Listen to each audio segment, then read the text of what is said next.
And we're just giving it a couple minutes to make sure everyone is able to get on and connected. I just also want to let you know that I'm going to be recording today's learning convening so that we can share it with the group afterwards in case folks were not able to join us.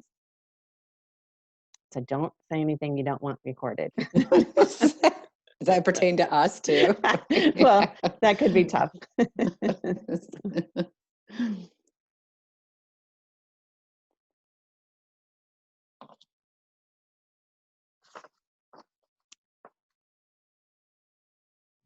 Okay, we'll take just a minute. So it is 10 o'clock. I guess we'll get started. My name is Amy Foers, and I am a consultant for the Jackson Collaborative Network. And I'm here joined with Sarah Williams, who is also a consultant. This will be our fourth learning convening. So we are consultants that are set up to help folks in the network be able to kind of learn about the learning process and how to do action planning within your organizations to address inequitable services and policies and really system level changes. So we're excited that you're all able to join us today. As I mentioned, it is going to be recorded. I'll ask each of you if you could type into the chat your name and your email so that we can follow up after the event. We'll be following up with the slides as well as the recording and any of the different tools that we referenced during our learning convening. So if you can just type in the chat. We welcome you to turn on your cameras if you're comfortable with that. We know that this is difficult to be in virtual land, and I think it's great to make connections and see people. And so if you're comfortable with that, we welcome you to turn on your cameras. Please use the chat at any time. We will be trying to balance talking and interacting and watching chats and things like that. So, but do use the chat if you have questions. And also feel free to reach out to Sarah or myself at any point after the learning convening if there are pieces that didn't make sense or things like that. We are available, we are here, and we are willing to help. So if we could just take a minute and go through the room and introduce yourself and let us know what organization you're with. It's helpful to know kind of who's on the call. And then I'll just start quickly too. I'm Sarah Williams. I'm Amy's counterpart. We are the dynamic duo together. I'm the other collaborative network consultant with Jackson Collaborative Network. And we've been, like Amy said, been working together on universal offerings, universal coaching collaboration pieces, and also some targeted coaching and collaboration pieces. And we're happy to talk more about all of it later, but I also wanted to say hi and good morning to everyone. And I'm so glad you're all here. It's so nice to see faces, even if it's virtual. But yeah, did someone else want to jump in and introduce themselves and what organization they're with? Hi, I'm Aaron Elmassey from McLaren Health Plan. I'm the RN team lead, and I'm having trouble with my camera, so no worries. Just have the black screen today. That's okay. We're happy you're here. Good morning, Aaron. Good morning, everybody. I'm Mark Stanley, Executive Director of Southeastern Dispute Resolution Service, former member of the Collaborative Board before the COVID made me too busy to do anything else. So, welcome. Good morning, Mark. Good to see you. Good morning, everybody. I'm Jennifer Gansel. I'm with Great Start Families with the Great Start Collaborative of Jackson County, and also work with the trusted advisors in the community. Morning, Jen. Morning. Good morning. I'm Valerie Hurt. I'm the Deputy Director for Ellis Art Museum. Good morning, Valerie. Good morning. I'm Sarah Tackett, the Director at the Jackson District Library. Sarah. Good morning, everyone. My name is Courtney Page, and I'm with Henry Ford Allegiance Health. Hi, Courtney. Good morning, everyone. I'm Sheila Troxel. I'm the Director of Financial Education at CP Federal Credit Union. Good morning. Good morning, Sheila. Hi, I'm Shannon Jackson. Right now I'm with Residents in Action in Jackson County. Good morning, Shannon. Hi, I'm Jacob Inocencio. I'm here with Grow Jackson, which is a brand new nonprofit we are just getting off the ground. So I'm excited to learn a little bit about data today. Thanks for having me. Good morning, Jacob. We're excited that you're excited about data. Unusual.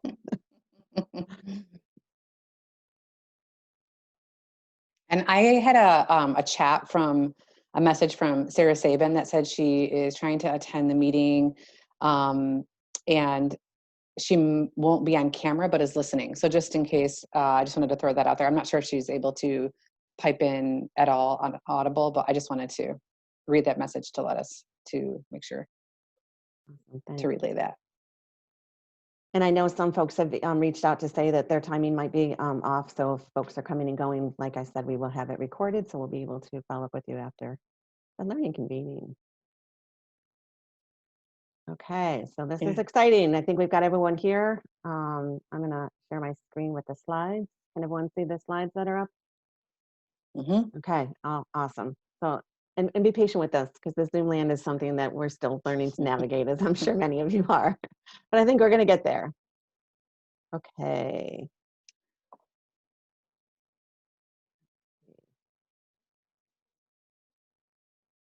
All right, Sarah, I'm going to turn it over to you. Take it away. All right. So, so yeah, we're so thrilled that all of you are here with us today. Some of you may recognize this graphic. It's the action planning process that the network uses and has used in different capacities and different forms and different guides. And it really is a way that we have advised and also used steps and tools in order to learn more about problem statements, appropriately design strategies, implement them, try and make change, like really do systems level work. And if you have attended any of our previous learning convenings, we have really done a deeper dive in some of the different steps. So we just wanted to start off here for two reasons. One, to like remind or maybe do a quick refresher, but also to like welcome those who have not listened to or attended to previous, and also to give you kind of a context of where we are starting from. So this is the action planning process. We use it often, we reference it often, and other tools we use tie into this. It's pretty standard and basic. But if we are working on action planning process that you would all do like in your own organizations, you would start with a problem statement. In the past, we have used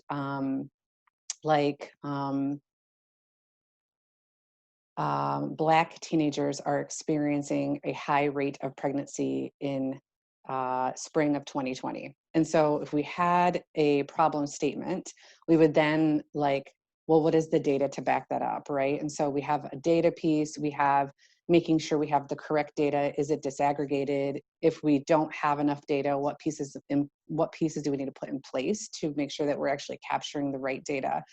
And then as a reminder, one of our previous learning convenings, we had talked about inequitable policies, like a deeper dive on that. And as we kind of like go around the circle, we have last month we did a learning convening around using authentic engagement as a tool to understand root causes. So at the network, we consider authentic engagement kind of like just a principle and a founding everything. And it should be within and throughout every step that is made. And so last month we really talked about using authentic engagement and actually the right people, having them as a tool to understand why things are happening, why things are happening, how they are. And so today we are going to hang out in between these two bubbles of understanding root causes and designing powerful strategies. Because I think, as I'll speak for myself, again, like as a leader and as like a person who thinks I have lots of answers, I like to jump right to what a solution could be. And so we are really encouraging everyone to, as you've gone through and like gathered data and engaged, done a lot of authentic engagement work, today we're going to talk about like, well, what do you do now that you have all this data? We've gone through and we've interviewed people and we've looked at different perspectives in the community, and we've actually like authentically engaged all of these people and perspectives, and you have this pile of data, and now what do we do with it? And so Today, we're going to spend time doing that. And in different steps, but just a reminder that if today you feel like this doesn't make sense or this is confusing, we put a link to the YouTube channel at the bottom. You are able to watch our previous learning convenings, and they are live recorded. So any questions or interaction from the audience would also be captured, as well as our answers and everything. But please also know we're sending you a follow-up email after today. Will include lots of resources and links and more tools. So just as a reminder, you are here, we're making sense of the data today, and we cannot design powerful strategies until we take our pile of data and interpret it and make meaning of it. And then we move to how are we going to measure that? And then how are we going to implement it? And how are we going to track and report progress? But we really want to make sure we highlight that you can't move forward until we actually thoughtfully make sense of the qualitative data.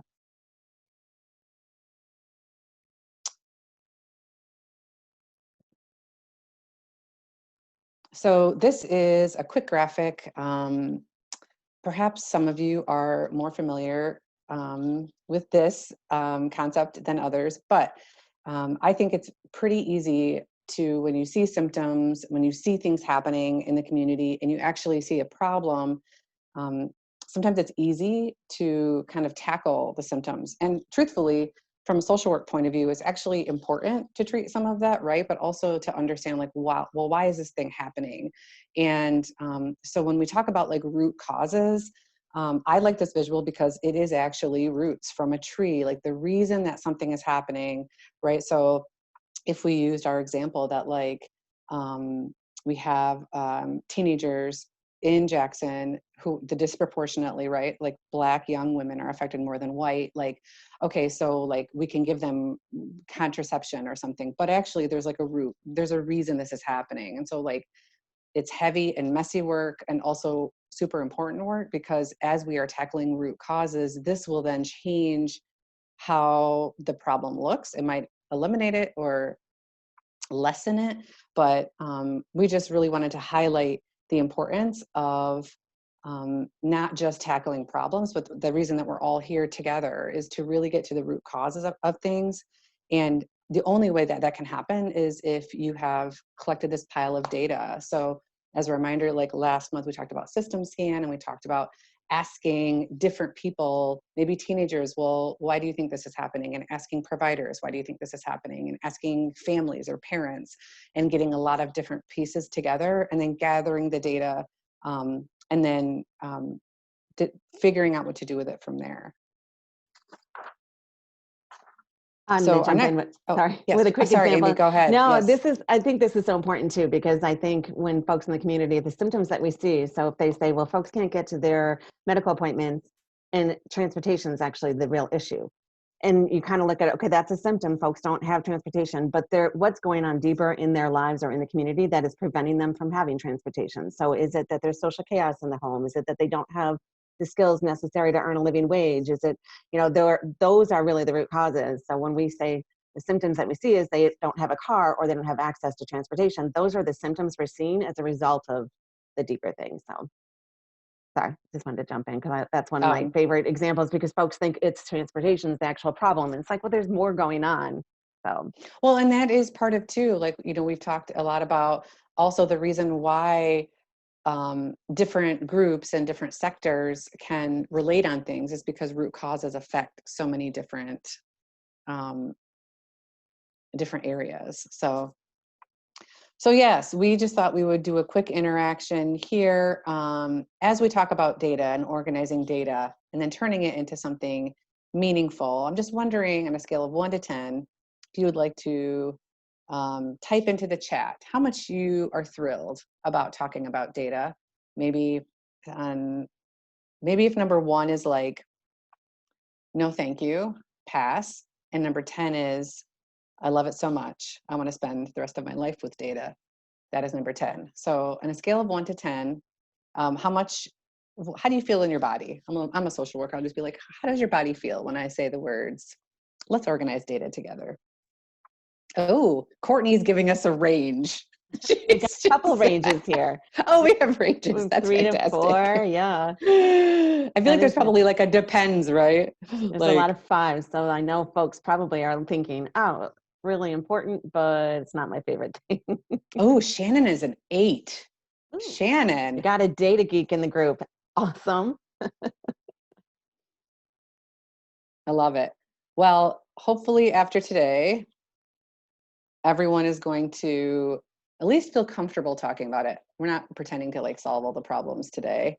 But I think it's also important to note that it's also messy, right? Like I feel like acknowledging that, because many of us, like even like I like to do things and I like I'm a big like social change person, and I really like, and sometimes like you have to evaluate things, or you have to put a data piece in there to actually make something legit. And I feel like that often has it's overwhelming and can be messy. And so anyway, hopefully today we can create a space that is comfortable for everyone, and that if at the end you feel exactly the same or you feel worse, hopefully not, you can follow up with us and we will help you change that number.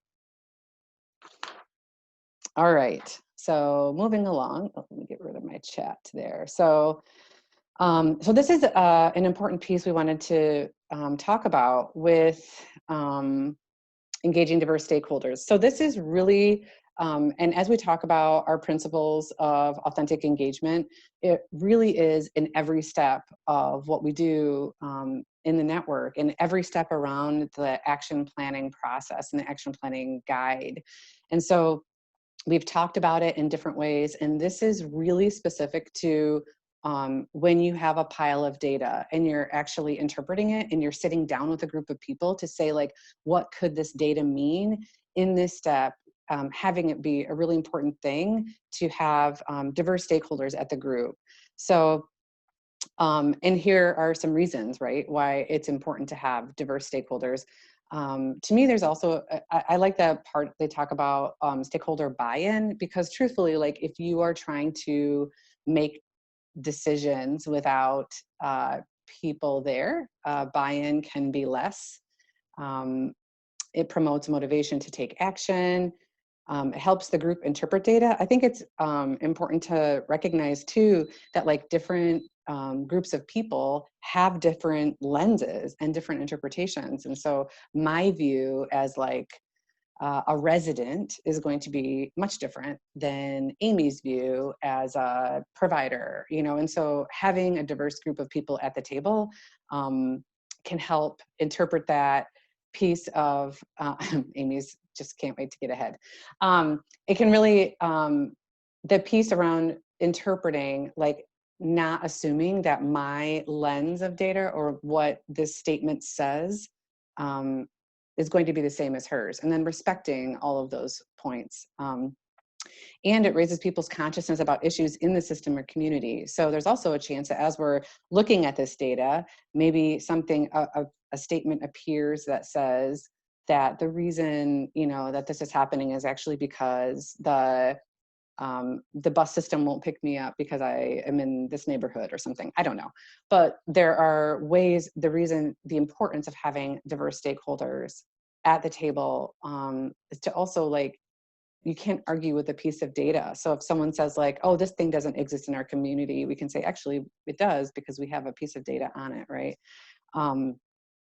So yeah, just the process of taking the data and making sense of it through the system scan, through thoughtfully collecting it, it can be really transformative for a lot of different stakeholders, and it can really result in them being more likely to support and champion different strategies. And I just want to point out here that stakeholders, we mean like everyone. It does not mean like leaders in the community. It really means all perspectives. We talked a little bit about that in previous learning convenings, but it means all people that are tied to this problem statement. So it means residents, it means families, it means policymakers, or it's really everyone. We're not trying, I want to clarify what we mean by stakeholders there. Did I miss anything, Amy? Do you want to? I can't hear you either because you're on mute. I will figure this out at some point, or maybe not. So that's okay too. No, I think you covered it really well. So yeah, and we're gonna get into this a little deeper. So if we're talking at you for a few minutes, don't worry, we're gonna engage you all. So what we're hoping to do today is kind of run through some of the ways to compile the data. As Sarah mentioned, up until this point, you've hopefully looked at the data, disaggregated the data, found out what more data you needed, and then engaged the community and members and providers. And so we talked last time, okay, well, we need to make sure that we're doing polls and we're sitting in waiting rooms and we're doing focus groups and we're doing social media surveys. And so we've done all of this awesome collection of data. And then you sit down and you're like, whoa, there is a lot of perspectives and a lot of stuff, and it feels like junk and it feels overwhelming. So today we're going to kind of go through a way to compile that data and to make it hopefully a little bit more meaningful. So this is and Amy, I just wanted to add too, like, I think today we're going to, like, many of our steps will say it too, but really this is like as if we were a small group, like walking together, right? Like if our entire 12, 14 people, whoever we have here, I think many of our steps today will be as if we are the coalition to save the world, right? That's right. So. Yes, correct.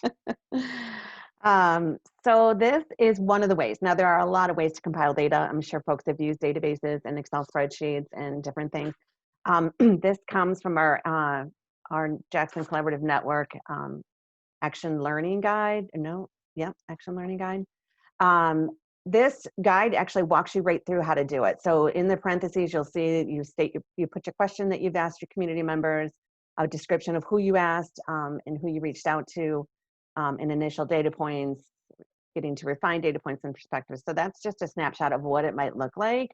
So I referenced the Action Learning Guide, and now I'm going to put y'all on the spot and ask, how familiar are you with the Action Planning Guide? So the Jackson Collaborative Network has an Action Planning Guide. We've probably referenced it in the last 3 or 4. I know we've sent it to you. Woohoo! Someone's used it. Hey. Also, these are anonymous. We should have said that. We don't know who's answering what, so you probably could be pretty truthful. Pretty truthful, even though it might hurt our feelings a little bit.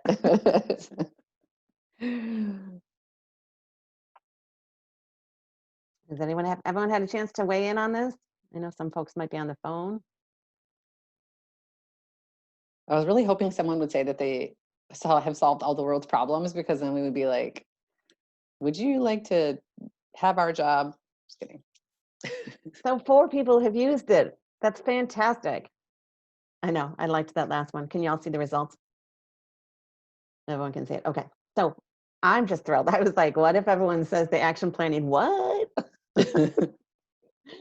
That's awesome. So yeah, it's a really awesome guide to work through processes like this. And like I said, it lets you go through step by step. It really handholds how to do it. So well, and there are pieces too, and we've talked about it at different points, but it really is, an extensive, like, in-depth guide of the blue wheel. That's a horribly not accurate description of what it is. But the action planning process, right? We have the guide that's like or the worksheet that's 2 pages, and it's kind of a quick snapshot. But the action planning guide is many pages long, and if you are traveling around what is happening? I have no idea. Oh, I see. You got it. But if you're traveling around the blue wheel and you are stuck in a place, like, the action planning guide is a great, like, resource. It has, like, links to templates, and it has, if you're stuck here, try this. So, and as you all probably have guessed, we will be sending that to you in the follow-up email. Again. And then we're going to quiz you next month to see if you've opened it. Okay, so this. Can I offer a mild criticism? Sure. Mild. Keep it mild. Well, I mean, I just don't like waiting. Right? I'm a doer, right. So I'm a linear thinker. I see how things are interconnected and work. So if I see a need or a gap, I'm filling that gap. I'm not waiting for what the data is telling me to do, right? Rich, yeah, and I think a So lot of us that's are. that's the only thing is I think that the model, and I pick and choose what I use out of it, but I think that it slows people down, and I think that people get caught and they get spinning their wheels based on some of the inputs and outputs. But that's just my personality and how I do business. No, Mark, and I so appreciate that. And I think most folks, especially folks that are connected to the network, they want to go do. They want to fix the world. They want to take action. They see something and they jump into it. And it's overwhelming and it's deep and it's complex and it's messy. But I think the thing about that is for years we've done that. We've seen an issue in our community. We've seen that there's a lack of housing or there's a lack of something or folks are in need. And we make assumptions and we jump to conclusions and we build strategies that don't really, we're living in a bubble. Like I only know my perspective. And yes, I could hear from a couple different people or different sources, but my source, our solutions are only as good as the feedback that we're getting. So while I completely empathize with you, because I do think we have gotten stuck in the network in the past where we're just, let's collect more data. We need to find out more. Let's ask more. And so we get stuck in that pattern of let's just keep reaching out and asking more. That can be debilitating for people. And I know that has slowed progress. I know it has been frustrating for network members because we want to just stop collecting data and start doing. So yeah, there is a balance. There's a fine line between learning more and asking more and actually then building strategies. So depending on how deep the problem is, you can take a little bit, like you said, take a bubble and get in there and start moving. Or if it's really complex, you got to do the hard work. That's the problem. Yeah. Oh, and actually, yeah, Amy, I just wanted to weigh in also too. And I think to Mark's point of like, it also depends on what thing you're tackling too. Like to me, obviously, these are our intent with these, like walking through is that these are problem statements that you have identified that are happening in the community that you probably like could not know the answers by yourself, right? Like I will not be able to answer why young Black women are experiencing an increased rate of pregnancy compared to white young women. I would not know that answer. I might think it's because, and actually Michelle gave a great example when she was our featured guest at our learning community. She talked about that the health department was experiencing teens were not coming in to access their sexual health services. And as a group, I don't know who was in the room, but it was like the adults had decided that it was because the building was ugly and it was scary and it was not accessible, right? And so, and then they actually engaged with young people and they went out and did like an outreach and focus groups with young people and said, hey, why aren't you coming to the health department? And they were like, oh, we actually didn't know that you had those services available. And so the reasoning why, right, they thought a thing was happening was different. And so that changed their strategy. And we won't jump into strategies because that's later, but I just really appreciated that example of, and I feel like there's a piece of humility that Michelle had to admit, right? Because she was like, I was pretty sure it was because the building was scary. And then she was like, and then I realized that actually I should ask the young people. And they did, and they engaged them, and then they realized it was something different. So I don't know. I relate to that very much also because I tend to jump there as well. So yeah, I just get out there and do it. Thanks for that offering, Mark. Okay. So I already flipped this slide. So that the action planning guide, we're putting in examples of what it might look like. So you've got this data, you went out and you asked folks in the community, what barriers have you encountered when you're looking for employees? So you reached out and one person kind of, and it's important to have the description of what individuals you asked, because maintaining that level of perspective with the statement that they give is really important. And we'll see that kind of later on in the learning convening, where perspectives really tie into how you prioritize the different root causes. So you want to attach who it is. And we talked about this before when we disaggregated the data, like if there is a barrier, who's most affected by that barrier, and drilling down and disaggregating and saying, okay, it's not just unemployment, it's unemployment. And these are just examples. So don't, worry about, they may or may not be true. But you drill down and you think, okay, it's Black men over the age of 21 that live in Jackson that are, suffering from high rates of unemployment. So then you go out and you ask them, and this is part of the engagement that we talked about, and they said, well, it's hard to get the help that I need to find employment because I don't know who to ask or where to get the help. And the ones that I do know aren't in my neighborhood. So now that's a piece of data, that's a data point that you can say, okay, well, we've got that statement. What you need to do is then refine that statement, because that statement in its own will not be able to build strategies. There's two strategies that you'll see in that statement. One is related to awareness. So this individual is saying, I don't know who to go to or how to find out about employment. And the second piece is access. So there's a piece in there that is related to, well, it's difficult for residents to access and supports and services outside of their neighborhood. So that is kind of, this guide will help you walk through it. You plop in your data point and then you say, is this just one piece or is this actually talking to two different things? So now we'll build a strategy related to awareness and we'll build a strategy related to access. And again, keep that perspective in there, because when we get further in it, we'll be making sure that we prioritize which ones we want to take action on first. And who said it is really important when we're prioritizing that. Before you switch, Amy, yeah, I just wanted to highlight too, like what you said about the importance of pulling out the refined data points, because as we develop strategies, right, if I'm developing flyers to let people know that we have employment services offered, that will target one of these problem statements, but it won't target the other one, right? So the importance of pulling out the problem is that they're going to be like two root causes, right? They're going to be two issues, and that will take separate strategies. So just the importance of, as you're taking data statements from the community, and as you're taking all of these data points, that you're making sure to pull out the different problem statements and the different things that are going on, because then later developing strategies will be tied right to those. And also, we had in our notes too, like the importance of follow notes. I know. Well, that's why we're here together.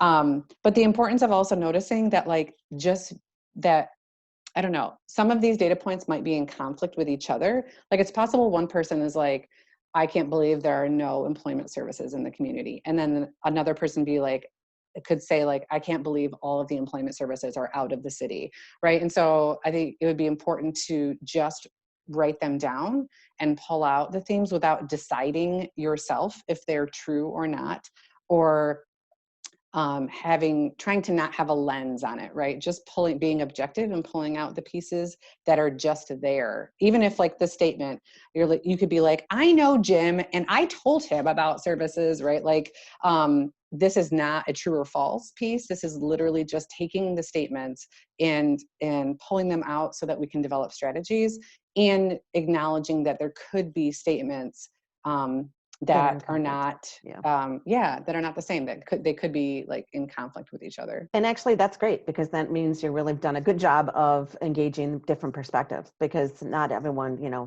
someone might be like, there's 6, access, employment things in that city. But if they don't know about them, all the statements are true because it's each person's perspective.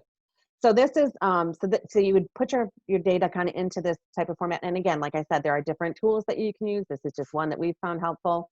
Once you have it in a sheet like this, you can actually lop off that left-hand initial data point, because you've pulled out refined data points, and then you can cut these into strips. So then you would have a strip of paper that would say, residents are not aware of available employment services, and this came from a resident. So by putting it in this type of a table, you lop off that first initial one because you've refined them, and then you strip out. And so now you've got hundreds, hopefully, of different perspectives of strips of paper that you're going to then organize. So that's what we're going to get into next.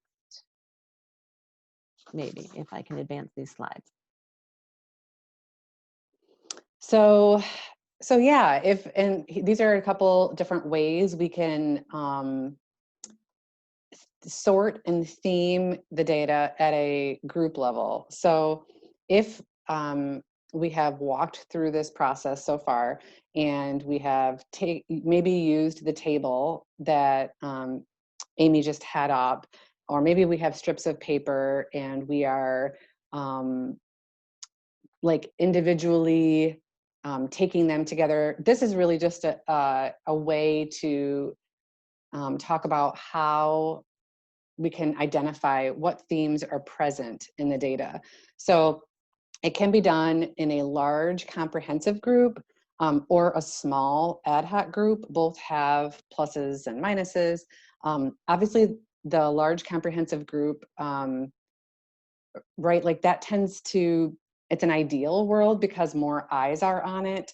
You have different perspectives and lenses in it.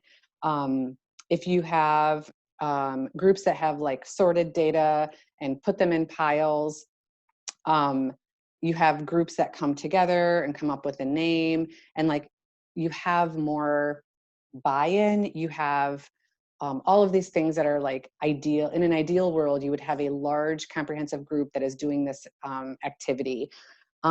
We are gonna do an activity together in a minute that will kind of talk about this a little bit, but just keep in mind, like, this is a really messy, long process. We're trying to simplify a lot of pieces so that we can walk through it together today.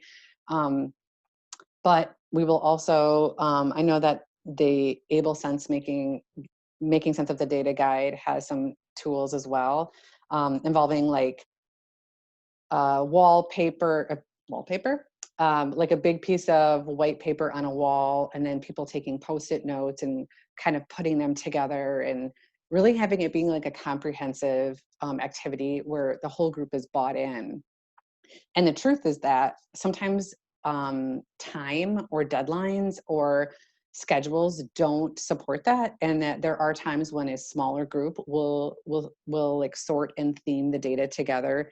And it would then be important that if that happens, that before it's considered final, that small group would then present data out to the larger group for confirmation or like buy-in or, I don't know, approval. But the truth is that sometimes we work in a world that doesn't support doing this big, heavy theming and coding of data with a huge group. So just a couple different options. Please keep in mind, we'll send you some resources as well that include an activity right in with like, then take strips of paper and cut them up, then sit together, right? So we will send you some links after this. Speaking of Oh, lenses. So this is the highlight of our presentation today, is that we're gonna all leave today feeling as cool as this guy right here. So we're gonna practice this together. We're gonna practice theming some statements, and we're going to give us 10 statements, examples from a community, and we're going to pretend that we've gathered data from educators. In a real world, if we've done a system scan, we have asked like educators, okay, so if we have our example question, and our example question is like, what is preventing students from achieving their full potential in school? We would ask students, we would ask educators, we would ask superintendents and Parents, families, and people in the faith-based community, right? We would have lots and lots of perspectives. So today, for simplicity and time's sake, we have data that we've collected from educators, and we are going to walk through grouping them together and see if we can do it virtually. It's going to be a good experiment. We can do it all together. So here's your, we're going to do this using Zoom. So hopefully Amy does a good job of screenshotting. If you go to the top of your screen and go to the toolbar that says View Options, and if you click on that, there is an option that says Annotate. And if you click on that, a toolbar will come up, and then we're going to be using the stamp option today. If you all are hosting Zoom meetings yourself, with a little bit of learning and trial and error, this has Lots of trial and error. Lots of trial and error. Feel free to unmute at this point too, because we'll welcome discussion and things like that. But we're going to try to organize this data, you know, like Sarah said, using stamps and hearts and check marks and things like that. So Have all of you gotten to the point where you've gone, buttoned out, annotate, and found the stamp? I see heads nodding. Awesome. Oh, they're ready. Okay. So this is our activity. If we were in a real group together, we would individually, right, we would take these statements, we would read them, and we would kind of figure out, we would think about which statements would belong together and why. So we'll give you a couple minutes to read through the statements, and then together we are going to group them together based on a theme that we will decide later. This is not hard, I promise. So I'll give you a couple minutes to read through, and then we'll come back together and start to group them.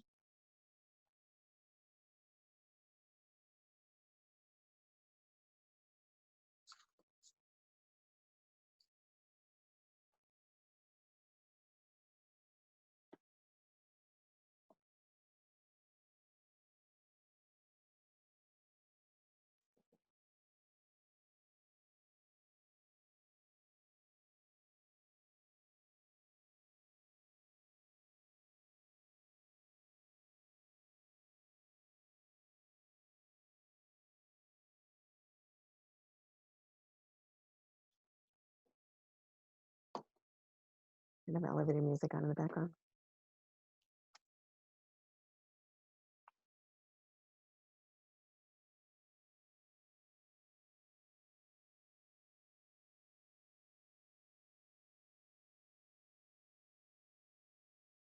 Thumbs up if y'all ready to go. Awesome. Okay. First, keep in mind this is a safe space. There are no right or wrong answers. This can get sticky, this can get messy, but like I said, there are no right or wrong answers. Everyone has different perspectives on how they might be grouped. So don't be hesitant. Stamp away. It really gives an opportunity to talk about the whys. Yeah, so let's start with check mark first. So if you go up to your stamp bar and you hit the check mark, Amy has stamped number 1. She's already ahead of the game. Because so that statement says, someone had said, must have a library card to use computers, but if the library fines exceed $10, people can't use the computers. So does anyone feel comfortable putting a check mark near another numbered statement that might be grouped with number 1? And I know we have library people on the call, so this may or may not be a true statement. Please don't worry about defending the statement. Right. But it's really kind of looking at what that might be talking about in general and what else might be kind of moving along with that.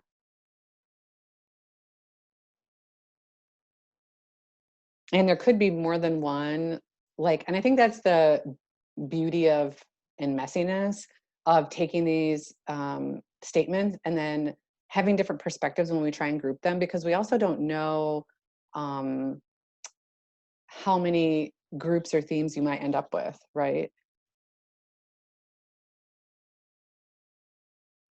So we have people someone checked 5 around state laws regarding learning disabilities and implementation are at odds.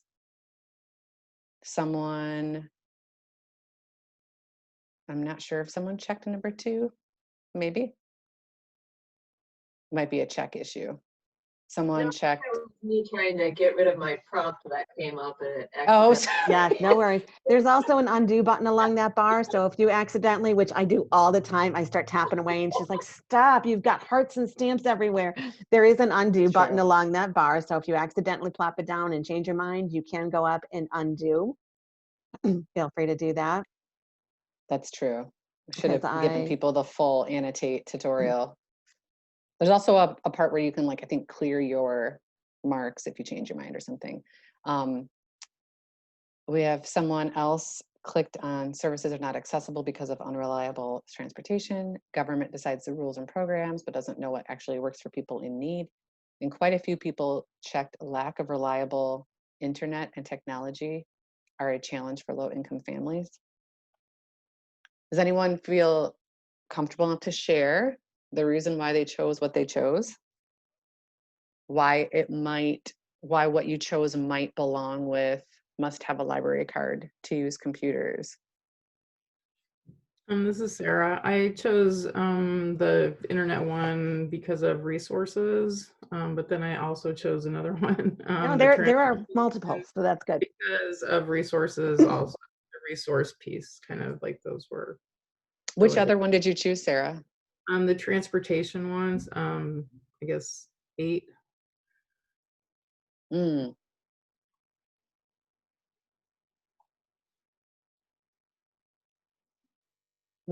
Great, thanks for sharing. Yeah.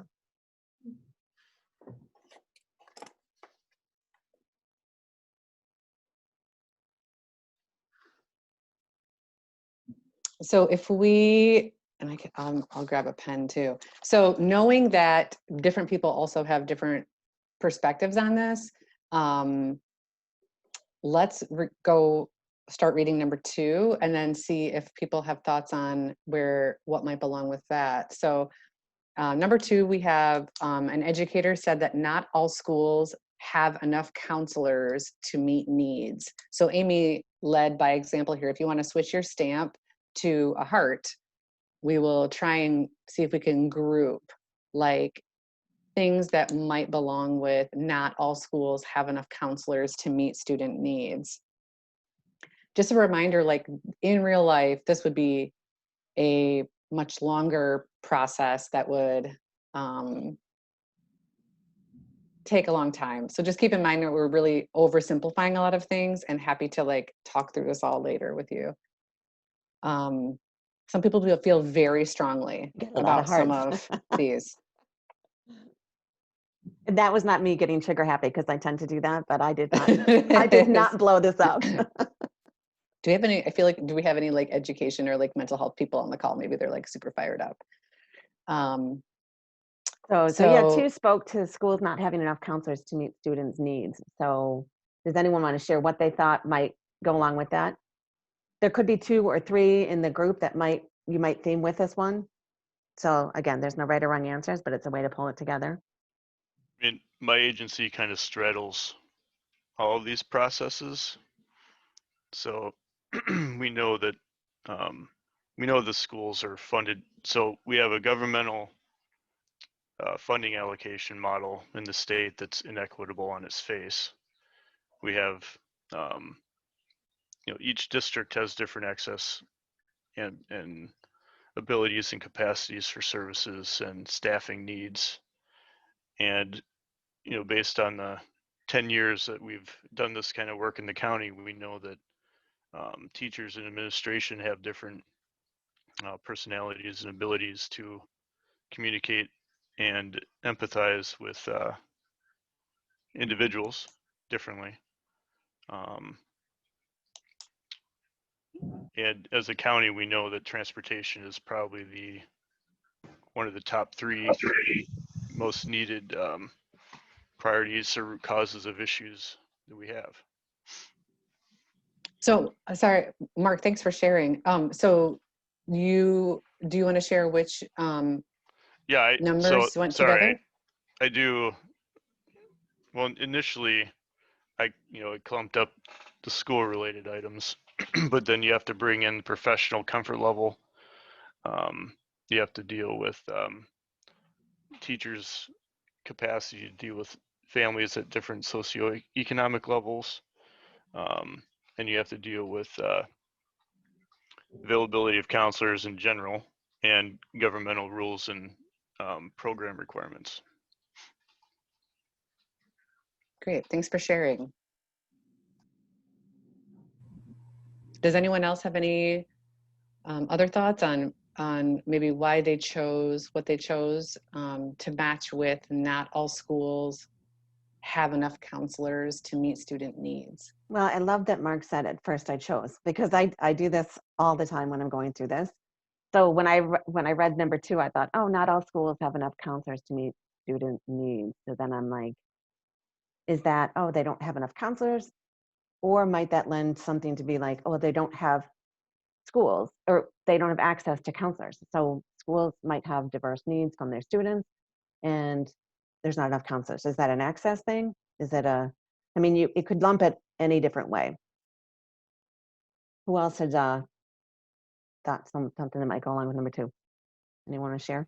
I was thinking an access thing, but not just that, the counselors and their training and their approachability by students. If students are saying, there's nobody here for me to talk to, it's because there's a counselor, but I really don't click or connect or can't talk to them. Yeah, really good point. So what number would you have put with number 2? What other ones did you think? Where'd you put I your went hearts? straight for, well, the number's covered up by hearts. I can't tell, there's so many stamps. No, I'm just kidding. Is number 10 and the approachability, comfort level. Number 3. Yeah. Yeah. And 4. And yeah. And I would have done the same thing. I think I would have put 3 and 4. Yeah. I mean, it's really about oh, go ahead, Amy. No, I was going to say, is it more about do the counselors have the skills and the knowledge to look at the diverse needs? You know, that's a really good point. Who else? And I think it's important too to also acknowledge the fact that like both Mark and Jennifer had like mentioned too, is that so much of this overlaps and depending on your lens, right? So Mark's like, this is, you know, in my experience doing this, we know that this, and this, right? And then, and so it's almost hard to pull them out sometimes, especially when you know a thing. Like, I don't know, it's easy, especially like, I don't know. I'm just what am I trying to say? To me, there's also like, it's so easy to say like, to almost argue that a lot of these could go together, right? Because is it an access issue? Is there not enough of something? Or is there like a policy stating that there's not enough of something? Or is it that the teachers don't have enough of something because of I don't know. So to me, like, I think the beauty I like in this is that it is messy and then hopefully will result in a conversation that shows that honors other people's lenses and also like, well, how do we solve this problem together? How are we pairing things together? And then what strategies are we using to get to the root of that problem? It's such a good point too. And I think in a large group, you're going to get different perspectives. And so what we've typically done in the past is you can take a minute like we did and then kind of think through how you might group them. And when you come back together in the larger group, if everybody was in agreement on 3 things and I felt like the number 6 really should fit in there, then that's up to me to define why I think that might fit in there. And so that creates really rich conversation about, are we missing a theme? So we've got these kind of 3 or 4 themes, then maybe we need to have another bucket, or maybe we need to kind of put this offside because it doesn't really fit in a clear bucket. And then you might actually create a theme around, you know, some different ones. So yeah, it's messy. Let's move on to number 3. So let's go in and use our star stamp. Yeah, so we have, this might be hard to read because some people felt very passionately about hearts. But number 3, so we'll say that potentially there could also be 3 groupings in this theming, or not, if you all decide not. But if you all switch your stamp to a star, this statement says, professionals need to improve their comfort level in dealing with the target population, particularly in rural settings and poverty areas. So some of you have indicated that perhaps that does tie in with 2 because you have hearts there, but maybe some of you think that it belongs other places. And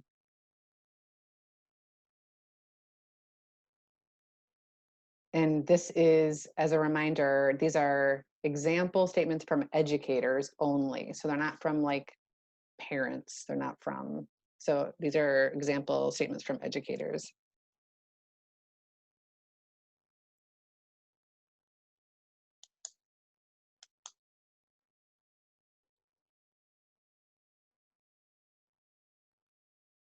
Does anyone feel comfortable in sharing why they put stars on different numbers. I see some on 4, some on 6, some on 10.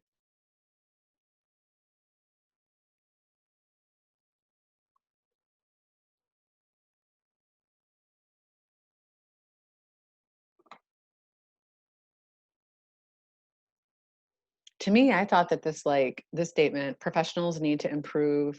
So this is like an educator's point of view. Professionals need to improve their comfort level in dealing with target population, particularly in rural settings and poverty areas. So it definitely sounds like an equity piece, but also like why it's just a pretty do professionals have all of the tools they need, right? Like whatever comfort level is, to me, there's like a knowledge or a skill set thing they're talking about. And I kind of thought that 4 was similar. Like teachers are not prepared to deal with kids whose family are in socioeconomic crisis, right? So there's a piece in there to me of like, well, we don't know the reason why the educators are feeling this way. Like there are 2 statements. Educators feel like teachers need to improve their comfort level. They're not prepared. We don't know why. Maybe they're not offered a training. Maybe a policy prohibits it, inhibits it. But to me, both 3 and 4, right? Like to me, had kind of felt like they're not equipped almost. Yeah, I agree. I think that strongly challenged. Go ahead. When I first read it though, it's interesting because when you first read it, you tend to pull out words. So I looked at rural areas, poverty areas, rural settings. And so my brain immediately goes to, oh, this is an access thing.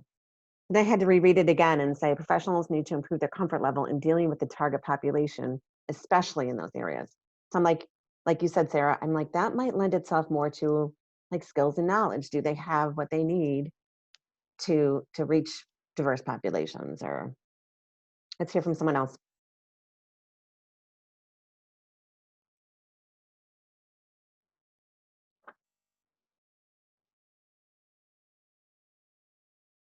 Who thought 6?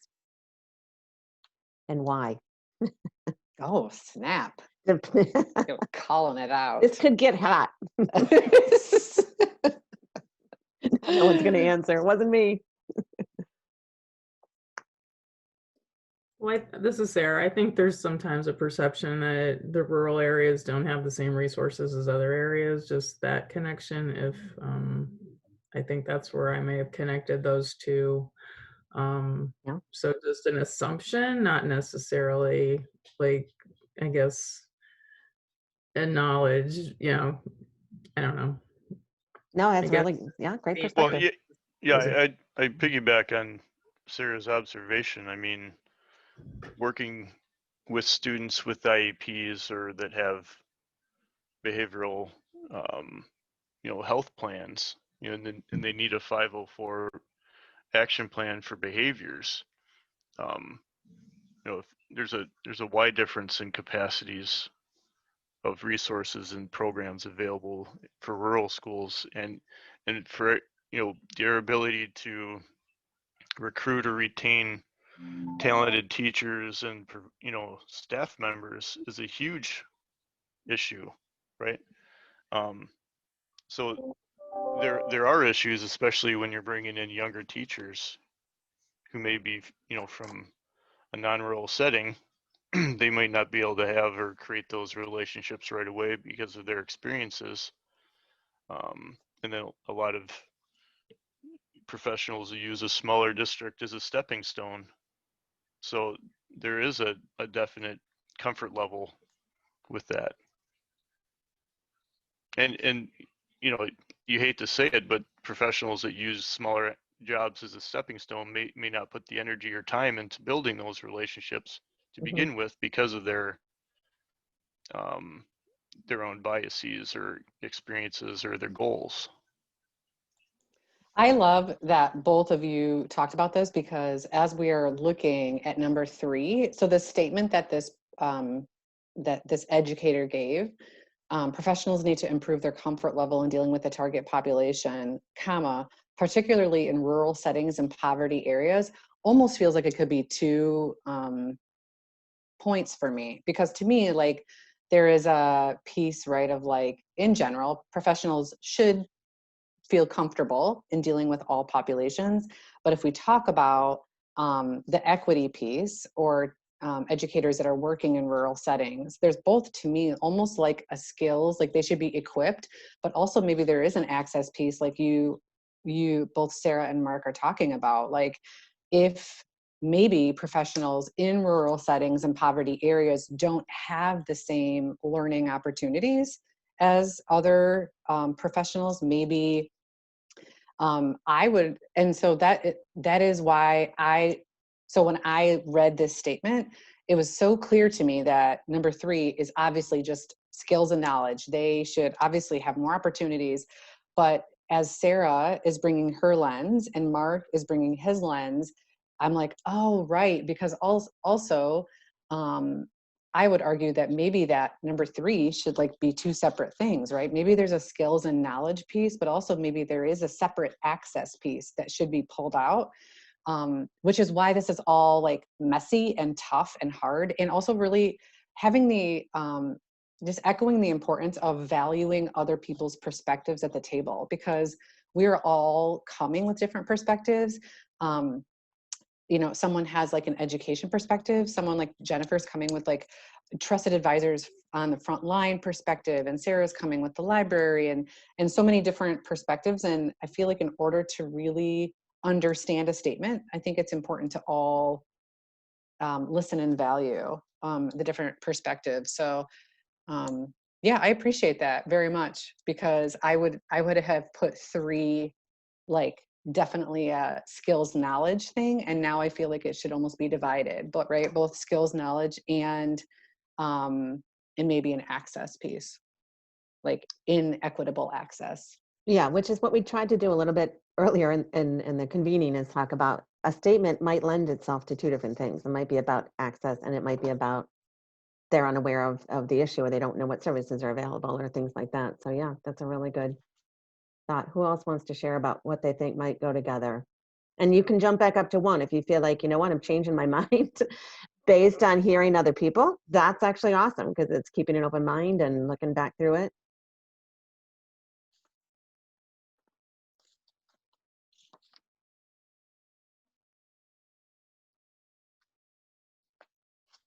So let's talk a little bit about broad themes that you might take out of this. So if we were sitting around a table and we were working through these, and we matched 1 with 5 and 8 or whatever, at that point, you're going to look at doing kind of this one's about access or something like that. What do you think are a couple of themes that could come from this?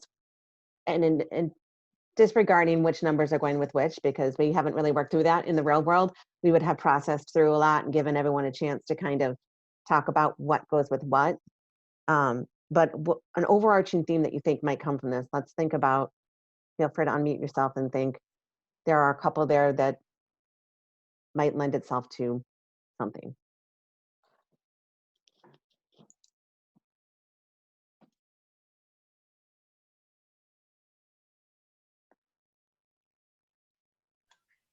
I think the funding and access, I think, are the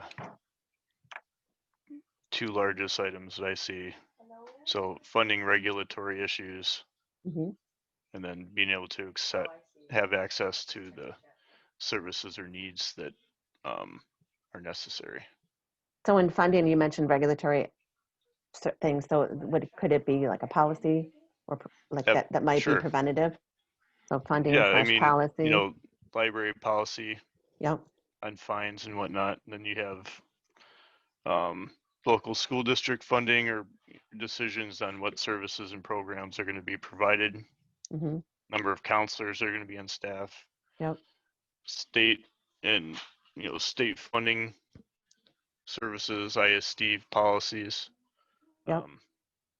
And then basic access difference. And I mean, you have a lot of venue shopping when you have families with students with special needs, because there's a huge difference between going to Litchfield versus Jackson High or Lumen Christi. Well, I mean, and even Lumen Christi may say no to your child, right?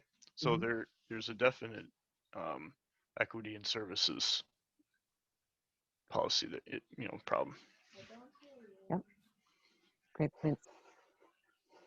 So, I just wanted to throw out, oh, sorry, Jennifer. Oh, I was going to say, Sarah Tackett wants to clarify that number 1 is not a true statement, and that is in Jackson. So I knew this we should have called it out earlier, Amy, right? We're like, I did. oh gosh, I know we have library someone's people on the call. These are not necessarily statements. But here's what's so interesting about this, right? So if somebody wrote that, it may or may not be a true statement, but it is true because that's as much as they know. Mm-hmm. Right? So does that make sense, Sarah? No, I love that you. No, I agree. I think it, if it's a perception, and it was a past practice policy, so it's still out there because it was a thing, but it hasn't been a thing for a couple years now. So which is awesome. I love that you addressed it. It probably happened, if it happened to them once and they told somebody and everything. So. That's what's so cool about this. So you have people at the table, and I did kind of try to call it out. I was like, okay, these may or not be true. And I love, yeah. And I'm glad, actually, I love that you dispelled it, because I think it is important to make sure that we all know that it's not a thing, so we can share that, because if it is perception, then we can change that. But that's the cool thing about this. And I think folks tend to like read these and be like, well, no, that's not a thing. And we're like, we're not arguing whether or not it's a thing. We're arguing what is a theme that might need to be addressed. So that might go into a perception thing, you know what I mean? And that might be an awareness campaign that goes on to address that, or yeah. So that would then also fall under my thoughts on like training and professional development, because getting the updated information on things like resources in the library would be a piece of that. Professional development on making yourself, approachable and dealing with kids with trauma and in rural settings and with other socioeconomic barriers, or so I see an overarching piece of professional development and training. My gosh, this is great. Who else wants to share about any themes? Want to make sure we're hearing from folks. Gotta leave awkward pauses.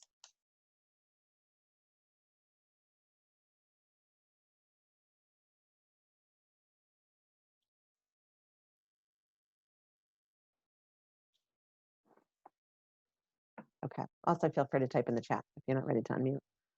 So yeah, so go ahead, Sarah. Oh no, I was going to say, like, I just think it's great, this whole conversation, all of it, right? Like, trying to really emphasize the piece of, we're really trying to oversimplify it and like hurry things along just to get the idea of a thing, so that you all can take it and do it expansively and appropriately in your groups and in your organizations. But to me, like, even in the short amount of time, right, like the amount that we were able to like kind of group together, hear from each other, like, well, why do you feel that way? Like, what perspective do you have that you would put that there, because I would put that there, and then trying to come up with some groups, and some, after we take all of our statements and kind of pile them together, what are we kind of ending up with? And do we all agree with that, right? Like, all right, so like, yeah, I would agree. So it sounds like the group is coming up with, like, there's a funding regulation policy bucket,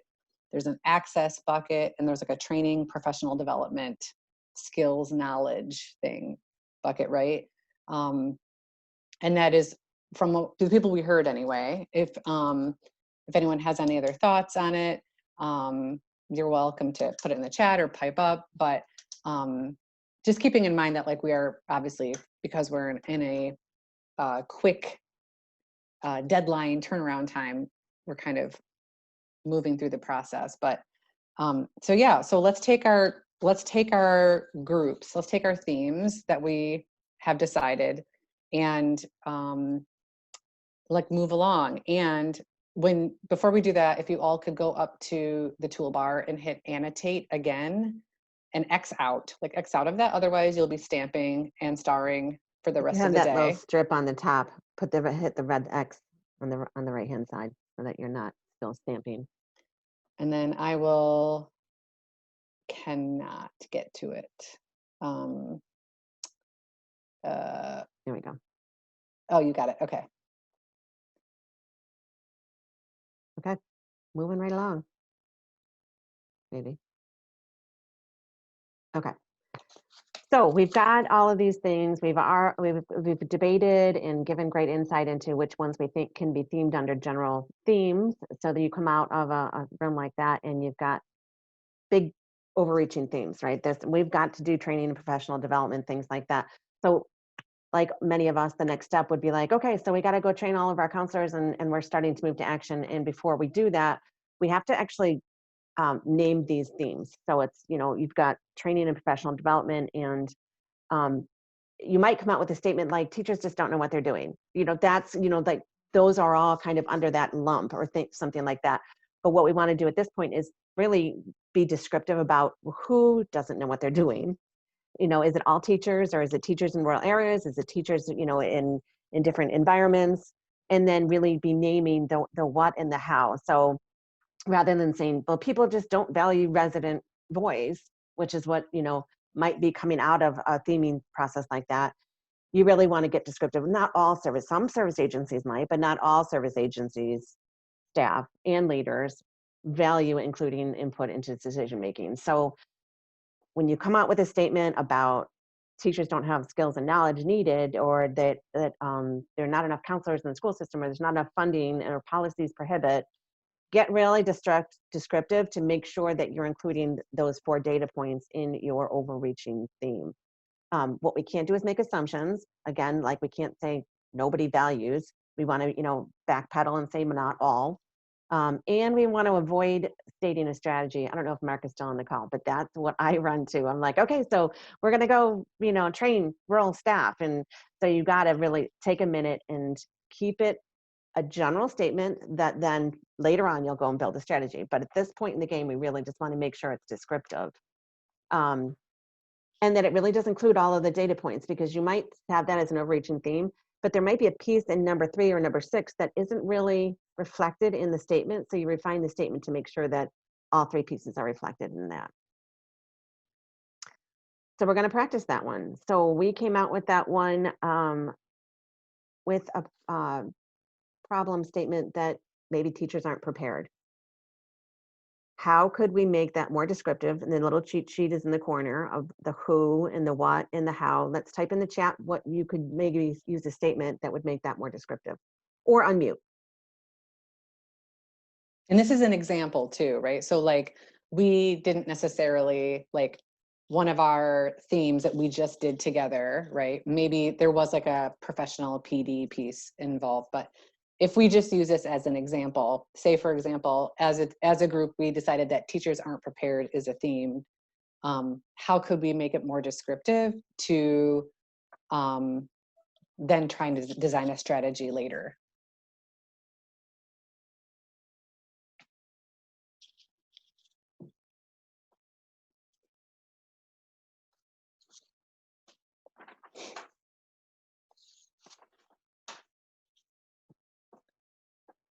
Does anyone have thoughts on this? I'll take a crack at it. Awesome. Thanks, Sarah. So the teachers aren't prepared, or it's a perception that teachers aren't prepared because they lack the knowledge of dealing with the populations, such as the rural and in poverty students, I guess, or communities. I don't know. That's awesome. No, because you did really a good job of getting descriptive. You pulled in pieces from all the data points that we looked at. Awesome. Really, really good. Did we build in another? We have another. We did. Yeah, we did. Okay. So this is a more simplified. I actually like Sarah's much better than the one we came up with, because I think Sarah did a really good job at making it like including all of the data pieces in there. And this is just an example. So rather than saying teachers aren't prepared, that's your big thing, you would say like not all educators, not every teacher, but not all educators might have the skills or knowledge to serve all students. You could go further, as Sarah did, and talk about in particular areas or in particular settings and things like that. So that's an amazing thing. So I think, in building these descriptive things too, I think it's important to keep in mind who said it. and what they meant by it. So if this came from a student, it might mean something different than if it came from an administrator. So we just, in all of the things that we were looking at, keeping the perspective in mind as to who said it and understanding why they said it is really important. Anything else there, Sarah? No, it looks good. Awesome. So this is like an example, right? So say, for example, we decided that number one was not all educators have skills and knowledge to serve all students. Perhaps our second theme is there are policies and practices that impact students inequitably. And number three is not all schools have appropriate resources to meet the needs of all students. So these are just examples. It's not a right or wrong, but let's just say for the purposes of today, that these are like the three themes that emerged from our group together. Oh, I see Jessica put in, educators need more training and resources to assist students' specific needs. Thank you for that. Yeah, exactly. So just really taking that and like, what did they say, right? And what did they mean by it? Like, what is the root cause of and a reminder, like this would not take a minute to go through. This is quite the process, but for today's purposes, we kind of simplify and move it along. So our next thing is, after we have our themes, we really have to prioritize them and like, what is going to rise to the top? What are we going to address as a group, as an organization, and why are we going to tackle it, right? So this is the whole prioritizing root cause themes. And like, we all could come up with like a million, 12, I can think of 100 really, really important things we should tackle, but we don't have the capacity and the resources and the people and the money to do it all. So these are some questions that can help you and your group and organization think through which root cause, which theme actually should rise to the top, or which few, right, should rise to the top. So which of the root causes seem to have the most influence on the targeted problem? Which of the root causes are affecting multiple people in settings across the community? Are these issues within our current scope or focus? Like, is it within our mission and vision, or do I have any influence or control over this thing? What consequences might emerge in addressing this root cause, which is important to think about? And are others in the community working to address these root causes? If so, how? Are there opportunities to partner for greater impact? Right, so if there's a root cause that comes up and talks about lack of resources in counselors to rural schools, and you know that United Way is already working on it or something. You know that another partner is already working on it, and you know that if you could partner with them, that the impact would be greater. That's something to consider. And there's really, right, not a right or wrong, but it's really about like coming together as a group and having this discussion around like which root causes are coming to the top and why. Anything else I missed there, Amy? No, I think that was great. And when we're kind of going through prioritizing the root causes, yeah, keeping these and the consequences piece, what consequences might emerge. I always try to remember too, intentional and unintentional consequences, right? So you might think, and we'll go through that a little bit when we're designing strategies, but when you're at this point and you might think, if we implement this, will it address, also the top one, I think when you're looking at root causes, targeted problem, that goes back to when we disaggregated the data, we drilled down and we might come up with an access theme, but is it really about access for, African Americans living in the city who blah, blah, blah. So like when you have drilled down to your problem and you've got it, you got to make sure that it's actually addressing that problem versus all students, making it equitable. Yeah. That's a good point. And then the next slide, we just have kind of a quick snapshot. And so this is from our beloved action planning guide from the network. And it's just a helpful table that can be used. So if you're sitting down with your group and you have prioritized root cause, so say, for example, on the left in that column, we would have put, teachers don't have knowledge and skills, or some schools don't have appropriate access, or there are policies and barriers in place that are inequitable. Like those would be on the left, right? And then as a group, you would kind of fill the rest of the table out with the hope that it would clarify things like, oh, I didn't realize that if we tackled this policy that is happening, it actually is going to disproportionately affect this population. So like, let's maybe not, or let's consider that as we talk about addressing this problem. So it's just, this is just another tool to help you do this in your group as you sit down again and like thoughtfully engage partners in this work. And look how far we moved. oh my gosh, we did. We moved a half of a step. So no, this is just a reminder of how messy and like how in-depth this process is. That only when we have like thoughtfully engaged all perspectives and taken the data and really like lumped it together thoughtfully with all partners and perspectives at the table, can we even think about designing powerful strategies? And it's so hard for us to like not jump there quickly, but really the importance of doing all of this work before getting to designing powerful strategies. We also wanted to make sure to comment that with this authentic engagement principle in mind, as you're theming the data and as you come up with the root causes, that you bring those themes back to your targeted group. So if we had surveyed educators, I would have taken those 3 themes back to the group and said, this is what we came up with. Do you think that this is right? Do you think that there's an access problem? Is that what you were getting at? And they could be like, yep, spot on. Or they could say like, actually, that's not what I meant at all. I meant that this thing is happening. And so there's a piece of transparency and also, did we hear you correctly? And did my lens interpret this correctly?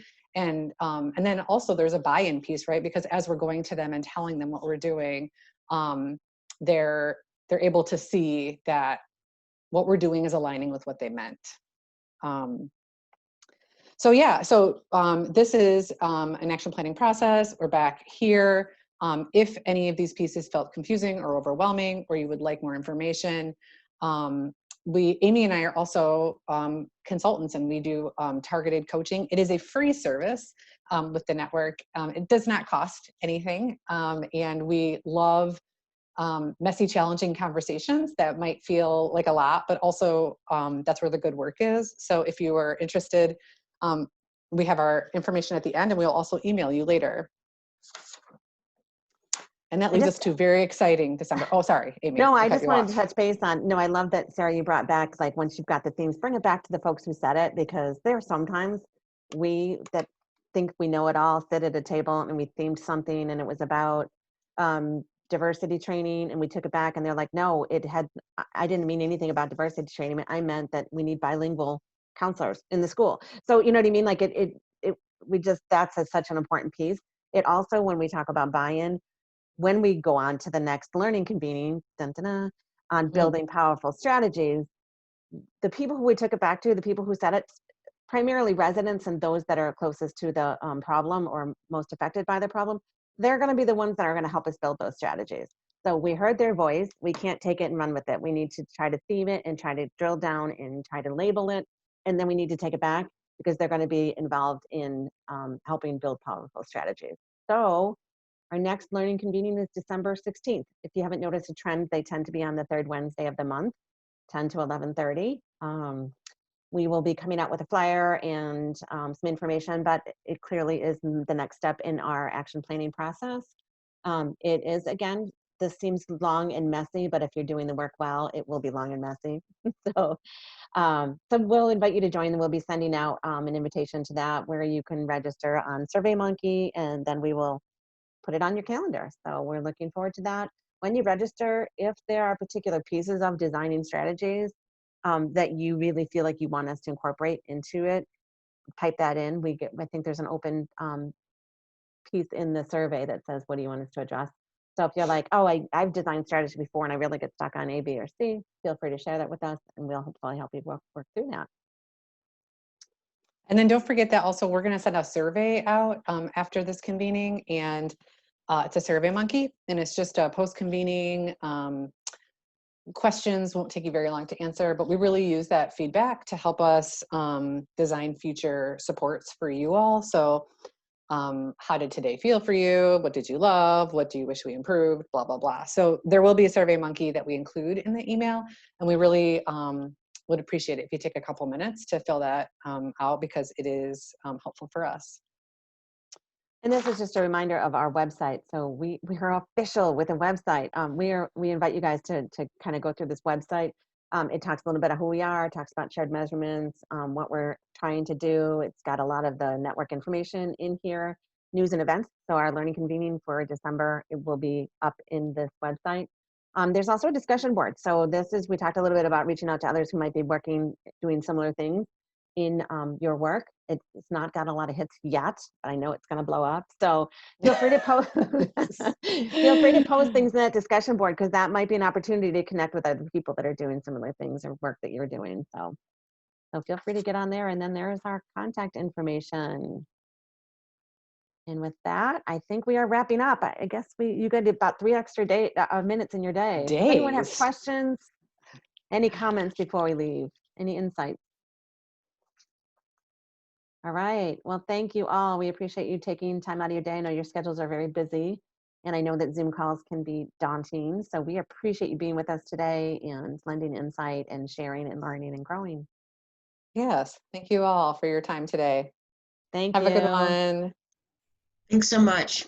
Very useful. Thank you. Thank you. Thank you.